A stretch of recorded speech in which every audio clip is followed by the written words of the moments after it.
అప్పుడు పీఠంలో మహాస్వామి కూర్చునుండగా ఒక ఆవిడ బిక్కు బిక్కుమంటూ కన్నుల నీరు పెట్టుకుని కళ్ళొత్తుకుంటూ వరుస క్రమంలో వస్తోంది. స్వామి చేత్తో ఇంత కుంకం తీసి ఆవిడ చేతిలో వేశారు.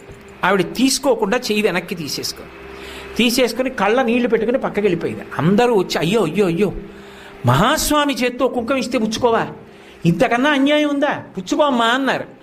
ఆవిడంది కాదు, నా భర్త మరణించాడు, ఆయన శరీరం కూడా లభించలేదు, అటువంటి వాడికి ఉత్తరక్రియలు ఎలా చెయ్యాలని అడగడానికి వచ్చాను భర్త మీద ప్రేమతో, నాకు కుంకం ఏమిటండి. అమ్మా కాదు, ఆయన చేత్తో ఇచ్చారంటే ఏదో ఉంది, త్రికాలవేది, పుచ్చుకో అన్నారు. కాదనలేక ఆవిడ చేయి చాపింది. కుంకం వేసి చూసి అన్నారు, అమ్మా నువ్వు సుమంగళివమ్మా, నీ భర్త బ్రతికున్నాడు, నీ భర్త తిరిగి వస్తాడు, బొట్టు పెట్టుకో అని సువాసిని పూజ అవుతోంది. ఆ సువాసిని పిలిచి ఈవిడ కొప్పులో పూలు తురమండన్నారు. ఆవిడ కొప్పు నిండా మల్లెపూలు పెట్టి